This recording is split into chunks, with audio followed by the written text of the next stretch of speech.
que Jésus a faits en présence des disciples et qui ne sont pas écrits dans ce livre, mais ceux-là ont été écrits pour que vous croyiez que Jésus est le Christ, le Fils de Dieu, et pour qu'en croyant, vous ayez la vie en son nom.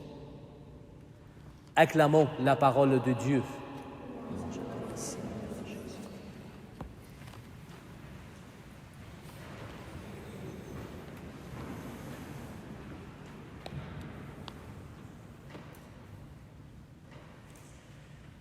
L'un des 12, Thomas, n'était pas avec eux quand Jésus était venu.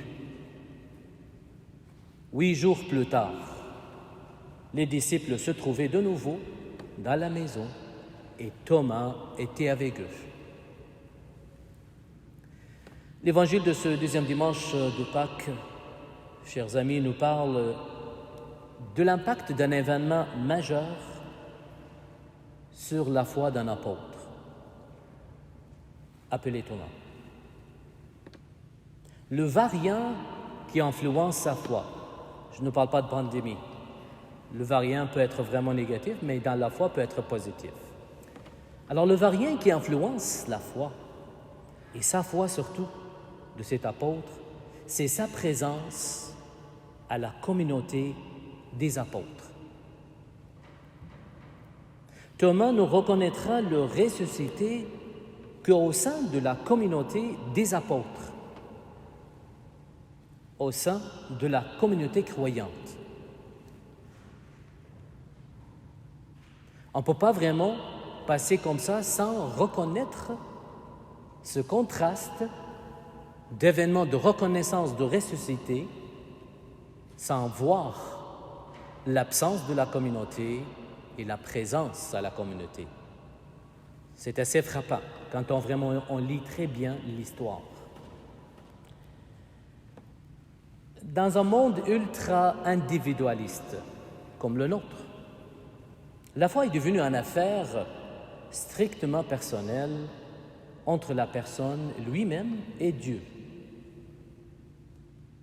Depuis presque un demi-siècle,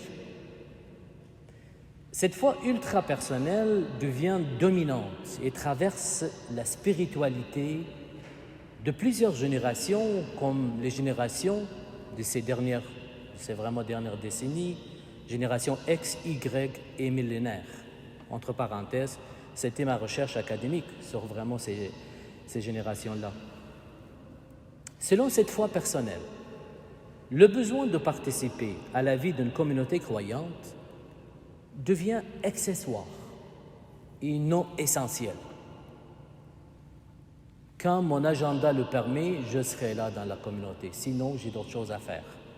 Ça, je l'attends vraiment souvent de ces générations-là.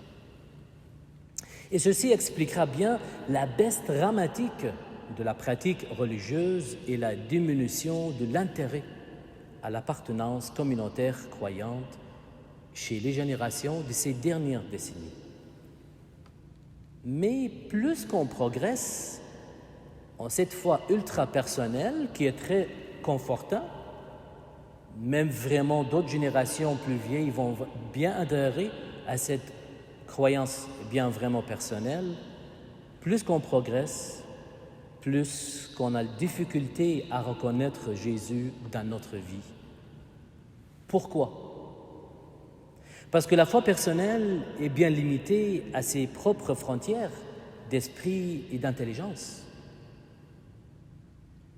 Il est bien difficile de reconnaître le ressuscité présent à notre vie quand on n'appartient pas à une communauté croyante. Voilà le message ultime, sous-attendu bien dans l'Évangile d'aujourd'hui et qu'on doit vraiment bien gratter pour arriver au fond de ce que vraiment l'Évangile veut nous dire en ce deuxième dimanche de Pâques. C'est avec d'autres chers amis qu'on apprend à devenir des meilleurs disciples de Christ. Alors qu'en pensons-nous?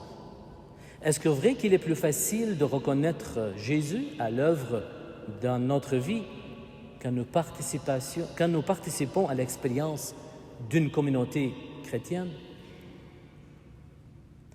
Souvent, dans certains événements assez festifs, événements vraiment religieux, Souvent, j'attends vraiment les commentaires « Waouh, que c'est bon d'être vraiment une foule large, pendant ce temps pandémique, certainement, pour bien vraiment vivre notre foi. » On ne peut pas nier, même qu'on est très individualiste, très personnel dans notre foi, on ne peut pas nier l'impact majeur d'une assemblée, d'une collectivité de foi qui célèbre le Seigneur.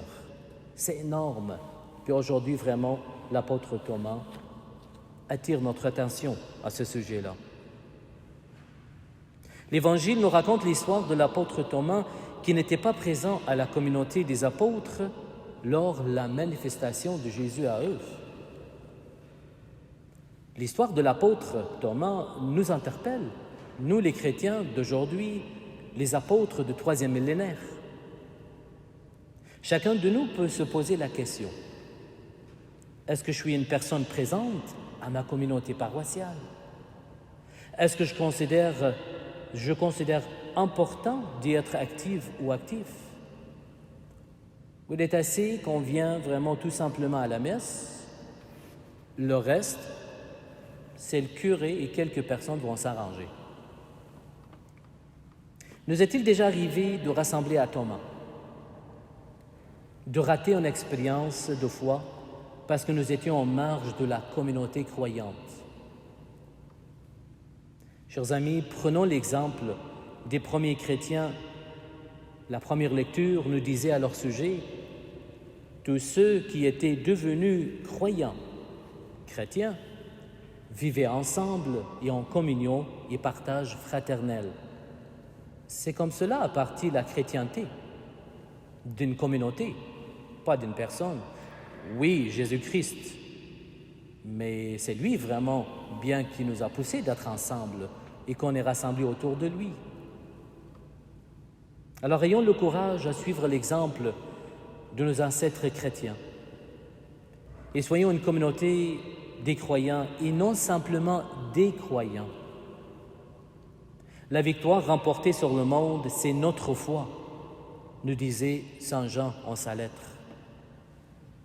Chers amis, ayons cette foi en Jésus ressuscité, c'est cette foi qui nous rassemble ce matin, mais à chaque fois, et nous rend une communauté de foi vivante qui dépasse toutes les mythes personnels. Si l'apôtre Thomas revient aujourd'hui, va rentrer par la porte, pour nous parler de son expérience de foi, il ne dira qu'une seule phrase, une seule. Selon son expérience de foi, la communauté de foi est très importante pour notre foi personnelle. Il est assez intéressant de constater comment la pandémie nous a poussés vers la sensibilité collective et l'appartenance communautaire.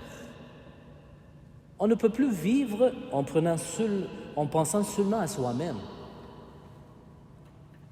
On le sait très bien, c'est bien vraiment de se protéger contre le virus.